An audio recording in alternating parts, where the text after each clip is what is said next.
오늘은 신앙이 수단이 될 때라는 제목으로 하나님의 말씀을 선포하겠습니다. 성도의 인생에는 크게 두 가지 종류가 있습니다. 첫째, 하나님께 반응하는 인생. 두 번째, 세상 형편에 따라서 반응하는 인생입니다. 삶이 평탄해서 딱히 반응해야 될 사건이 없을 때는 우리 신앙이 어디에 있는지 판단하기가 사실 쉽지가 않습니다. 잘 보이지가 않다는 것이죠. 하지만 고난이 닥쳐오면 우리의 자리가 드러난다는 것입니다. 무엇을 통해서요? 우리의 대응 방식을 통해서 드러난다는 것입니다. 세상의 파도에 내가 어떻게 반응하고 어떻게 대응하고 있는가, 이것을 잘 한번 생각해 보시기 바랍니다. 내가 무엇을 의지하고 있고 무엇에게 묻고 어떻게 반응하고 있는가, 파도들에 대해서, 고난들에 대해서. 내 말이 아니라 내 반응이 나의 믿음을 정확하게 보여주는 것입니다. 오늘 이스라엘 백성들의 모습 한번 보실까요? 이들은 자신들을 하나님의 백성으로, 하나님의 자녀들로 여기고 있는 사람들입니다. 정기적으로 제사를 드리는 사람들, 하나님 앞에 예배를 드리고 있는, 그렇게 하나님을 섬기면서 살아간다고 하는 사람들이죠. 그런데 1절 말씀을 한번 보시면 지금 블레셋이라는 큰 파도를 만나고 있지요, 이스라엘 백성들이. 그런데 어떻게 반응하고 있습니까? 그냥 세상 방법으로, 그냥 형편에 맞춰서 반응을 하고 있습니다. 블레셋이 군사를 끌고 들어왔습니다. 이스라엘 백성들 군사만 준비하는 것입니다. 하나님, 간구, 말씀 이런 내용이 전혀 없습니다. 그렇죠?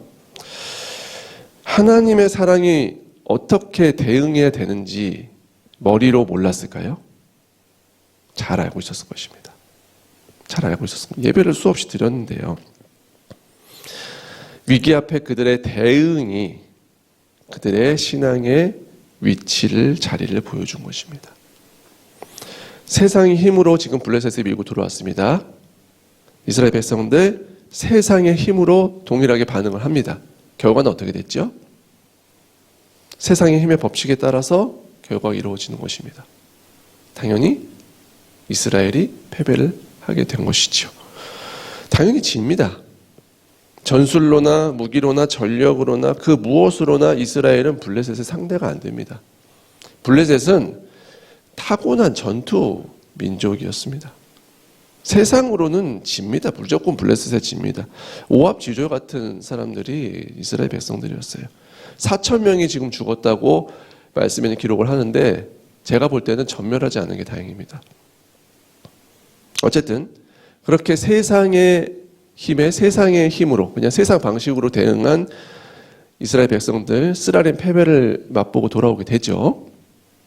자, 자기 반성을 시작합니다. 그렇죠. 실패를 했으니까 우리가 왜 실패했을까?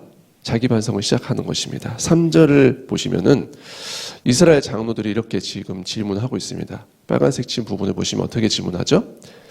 여호와께서 어찌하여 오늘 블레셋 사람들 앞에 패하게 하셨는고, 우리를 패하게 하셨는고, 이렇게 자기 반성을 시작하는 것입니다. 지금 성도님들, 이게 무슨 말일까요? 전 이 말 자체가 정말 교만한 말이라고 생각을 합니다. 아니, 지금 전쟁에 나가기 전에 하나님을 찾은 적이 있나요? 이스라엘 백성들이? 전혀 찾지도 않고 자기들 마음대로 대응을 해놓고 지금 지고 나니까 갑자기 하나님을 운운하는 것입니다. 잘 되면 내 탓이고 잘 안 되면 하나님 탓이고.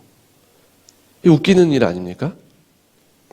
그런데 이것도 참 말이 안 되는 일이지만은, 질문이지만은, 이렇게라도 하나님을 생각을 했으면 그럼 그때부터라도 좀 하나님한테 묻고 하나님 의지하고 이랬으면, 그랬으면 또 참 괜찮았을 텐데 그게 아니라는 것이죠. 전혀.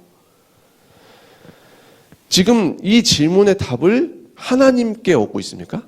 백성들이? 전혀 또 아니라는 것이에요. 하나님을 운운해놓고 그 대답을 자기 멋대로, 자기 소견에 옳은 대로 해답을 내리고 있다는 것입니다. 자, 3절 뒷부분을 다시 한번 보시겠습니까? 뭐라고 하냐? 자기들이 내리는 결론입니다. 여호와의 언약궤를 실로에게 우리에게로 가져다가 우리 중에 있게 하여 그것으로 우리를 우리 원수들의 손에서 구원하게 하자. 본인들이 솔루션을, 해결책을 제시하고 있는 것입니다. 왜 하나님이 우리에게 패하게 했지? 이렇게 얘기를 해놓고요. 성도님들, 원래 언약궤는요, 절대로 함부로 움직여서는 안 되는 물건입니다. 다윗이 언약궤에 옮기려다가 사람도 죽고 그러잖아요. 언약궤는 하나님이 허락하지 않은 한 절대 움직여서도 안 되고 함부로 만져서도 안 됩니다. 이스라엘 전체가 움직일 때야 언약궤도 따라 움직이지만은 그런 특별한 상황이 아닌 이상에는 하나님의 도우심이, 하나님의 임재가 필요하면 누가 하나님을 찾아가야 되는 거예요? 언약궤를 찾아가야 되는 거예요? 사람이 찾아가야 되는 것이죠. 사람이 언약궤가 필요하다고 막 언약궤를 마음대로 옮긴다? 있을 수 없는 일입니다, 지금. 심히 잘못된 것입니다. 그런데 자기들 멋대로 전혀 하나님이 말씀하시지도 않은 해결책을 제시를 하고 있다는 것이에요. 자기들이 위기에 대해서도 자기 마음대로 자기 꾀로 대응하고 해결책에 대해서도 자기 소견에 옳은 대로 자기 멋대로 대응을 하고 있습니다. 심지어 하나님을 운운하면서 자기들 뜻대로 하나님을 이용하려고 했다는 것입니다. 그럼 여기서 참 안타까운 부분이 무엇이냐면, 여기서 그래도 율법을 잘 아는 사람들이 누굽니까? 레위위 사람들이고 제사장들이잖아요. 그러면 제사장들이라도 좀 나서서 안 됩니다라고 해야 되는데, 지금 4절을 보시면 어떻습니까? 홈리와 비나스는 하나님의 언약궤와 함께 거기에 있더라. 뭐 하는 거죠, 지금? 제사장들은 자랑스럽게 언약궤 양옆에 한 자리 차리하고 있습니다. 그래, 언약궤가 중요하지, 우리가 중요해, 우리 봐, 이렇게. 얼마나 한심한 모습이죠. 그 결과가 어떻습니까? 이 모든 것을 보시고 하나님이 어떻게 지금 결과를 내리시죠?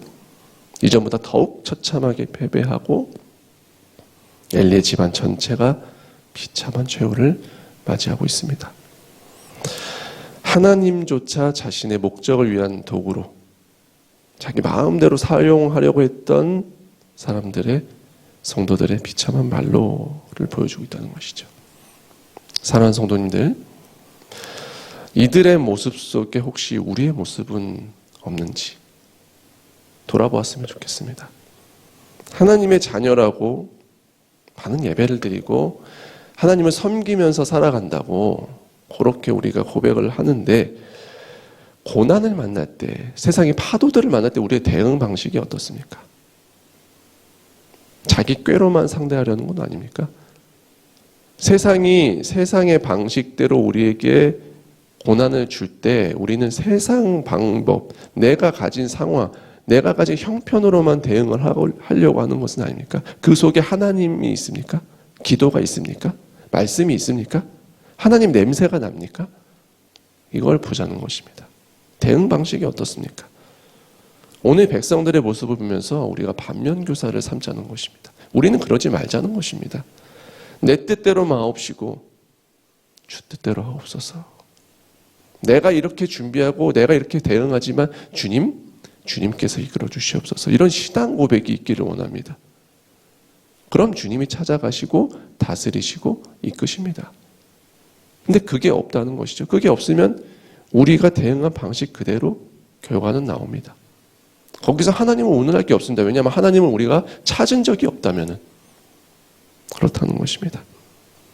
사랑하는 성도님들, 하나님을 내 목적을 이루기 위한 도구, 수단으로 삼지 마시고 내가 하나님의 신실한 도구가 되는 삶을 소망하십시오. 그러면 하나님의 뜻이 나를 통해서 드러날 뿐만 아니라 내 삶의 모든 부족한 부분이 은혜로 채워짐. 내 모든 파도들, 내 모든 고난들이 주님 안에서 해결되는 역사도 만나게 될 것입니다. 그렇게 주님께서 우리의 삶을 책임지시고 주님 안에서 주님께 붙들려서 주님의 선하신 뜻대로 주께서 우리의 삶을 빚어가시는 복된 성도님들의 삶이 되시기를 주님의 이름으로 간절히 축원합니다. 주신 말씀 가지고 함께 기도하시겠습니다.